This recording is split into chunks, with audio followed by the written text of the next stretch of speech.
بسم اللہ الرحمن الرحیم۔ السلام علیکم۔ تاریخ اسلام میں دلچسپی رکھنے والوں کو غدیر کے واقعہ کے بارے میں یہ جان لینا چاہیے کہ غدیر کا واقعہ ایک مسلم الثبوت واقعہ ہے اور اس میں کسی بھی طرح کا شک و شبہ نہیں ہے۔ اس واقعہ کو صرف شیعوں نے نقل نہیں کیا بلکہ سنی محدثین نے بھی کیا ہے۔ ایک ایسا واقعہ جسے بدقسمتی سے مسلمانوں کی اکثریت بھول چکی ہے، جو ان کے عقیدے کا سب سے اہم حصہ جس کے بغیر ان کا ایمان مکمل نہیں ہوتا۔ الاسلامی یوٹیوب کی ویڈیوز میں ایک بار پھر سے خوش آمدید۔ ناظرین، واقعہ غدیر تاریخ اسلام کا اہم ترین واقعہ ہے، جس میں پیغمبر اسلام صلی اللہ علیہ وآلہ وسلم نے حجۃ الوداع سے واپسی پر غدیر خم نامی جگہ پر ہجرت کے 10ویں سال 18 ذی الحج کے دن حضرت علی کو اپنا جانشین مقرر فرمایا، جس کے بعد تمام بزرگ صحابہ سمیت حاضرین نے حضرت علی کی بیعت کی۔ یہ تقرری خدا کے حکم سے ہوئی، جسے اللہ تعالیٰ نے آیت تبلیغ میں بیان فرمایا ہے۔ یہ آیت ہجرت کے 10ویں سال 18 ذی الحج سے کچھ مدت قبل نازل ہوئی، جس میں پیغمبر اکرم کو حکم دیا گیا تھا کہ جو کچھ خدا کی طرف سے آپ پر نازل کیا گیا ہے اسے لوگوں تک پہنچائیں۔ اگر ایسا نہ کیا گیا تو گویا آپ نے رسالت کا کوئی کام انجام نہیں دیا۔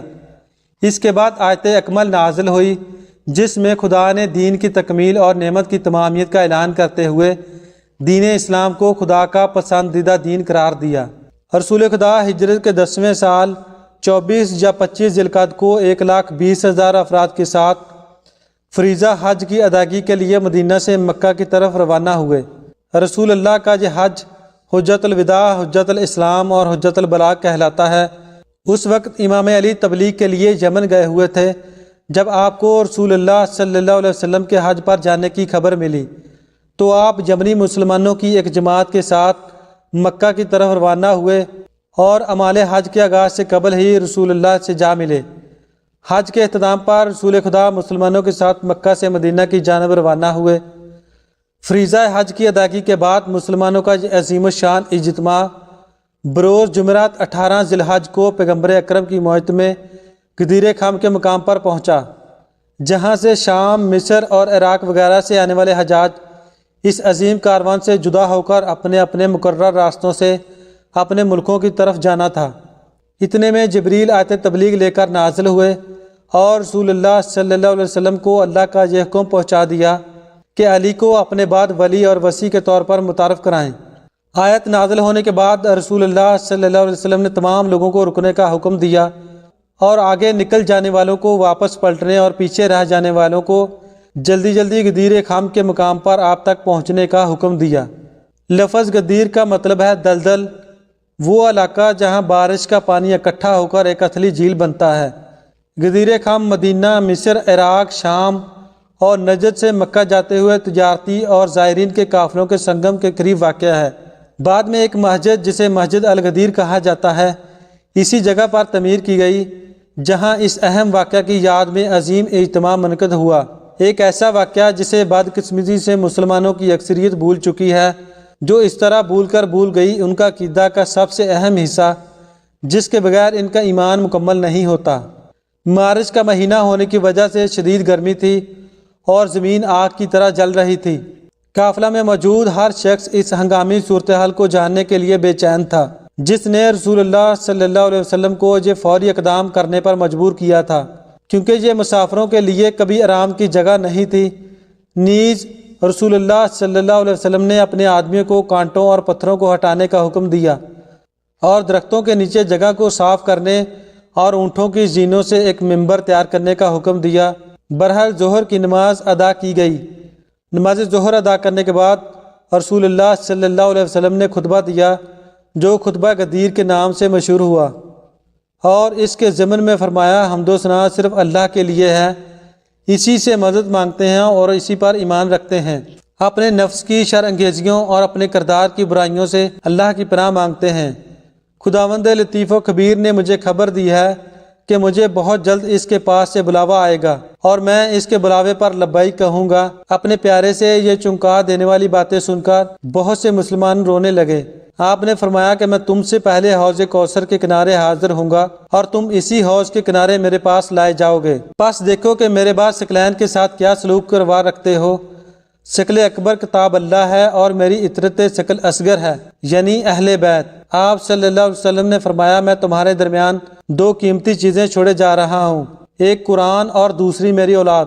یہ دونوں اس وقت تک جدا نہیں ہو گئے جب تک وہ جنت میں حوض کوثر پر مجھ سے نہ ملیں، لہٰذا قرآن اور میرے بعد میری اولاد کے ساتھ اپنے تعلقات میں احتیاط اور حفاظت کرو۔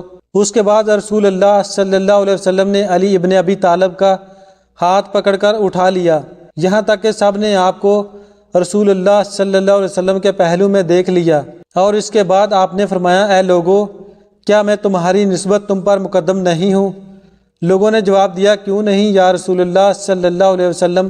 رسول اللہ صلی اللہ علیہ وسلم نے فرمایا، خدا تعالیٰ میرا ولی ہے اور میں مومن کا ولی ہوں، پس جس کا میں مولا ہوں، علی بھی اس کے مولا ہیں۔ رسول اللہ صلی اللہ علیہ وسلم نے یہ جملہ 3 مرتبہ دہرایا اور فرمایا، اے اللہ، تو اس شخص کو دوست رکھ اور اس شخص کی سرپرستی فرما جو علی کو دوست رکھتا ہے اور اسے اپنا مولا اور سرپرست مانتا ہے، اور ہر اس شخص سے دشمنی کر جو علی کا دشمن ہے، اس کی مدد اور نصرت فرما جو علی کی مدد اور نصرت کرتا ہے، اس شخص کو اپنی حالت پر چھوڑ دے جو علی کو تنہا چھوڑتا ہے۔ بعد ازاں لوگوں سے مخاطب ہو کر فرمایا، حاضرین، اس پیغام کو غائبین تک پہنچا دیں۔ ابھی اجتماع منتشر نہیں ہوا تھا کہ جبریل دوبارہ نازل ہوئے اور خدا کی طرف سے رسول اللہ صلی اللہ علیہ وسلم پر آیت اکمل نازل کر دی، جس میں ارشاد ہوا، الیوم اکملت لکم دینکم و اتممت علیکم نعمتی وردیت لکم الاسلام دینا۔ آج میں نے تمہارے دین کو کامل کر دیا اور تم پر اپنی نعمت پوری کر دی اور تمہارے لیے اسلام کو بحیثیت دین کے پسند کر لیا۔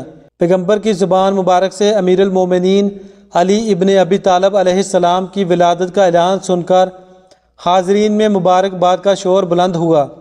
لوگ بڑھ چڑھ کر اس اعزاز و منصب پر حضرت علی کو اپنی طرف سے مبارکباد پیش کرنے لگے۔ چنانچہ معروف شخصیتوں میں سے حضرت ابوبکر اور حضرت عمر کی طرف سے مبارکباد کے یہ الفاظ تاریخ کے اوراق میں محفوظ ہیں کہ انہوں نے کہا، مبارک ہو، مبارک ہے فرزند ابو طالب کہ آپ میرے اور تمام صاحبان ایمان، مردوں اور عورتوں کے مولا اور رہبر ہو گئے۔ مروی ہے کہ رسول اللہ صلی اللہ علیہ وسلم کے حکم پر ایک خیمہ برپا کیا گیا اور آپ نے مسلمانوں کو حکم دیا کہ گروہ در گروہ آ کر علی علیہ السلام کو امیر المومنین کے عنوان سے سلام کریں، اور حتیٰ کہ ازواج رسول نے بھی اس حکم نبوی کی تعمیل کی۔ اگر آج پوری دنیا کے مسلمان اور اسلامی ملکوں کی قومیں اسلامی ولایت کا نعرہ لگانے لگیں تو اسلامی امہ کے بہت سے مسائل اور اسلامی ملکوں کی بہت سی مشکلات ختم ہو جائیں گی۔ تو ناظرین، اللہ تعالی ہم سب کو حضور کے نقش قدم پر چلنے کی توفیق عطا فرمائے، آمین۔ تھینکس فار واچنگ، اللہ حافظ۔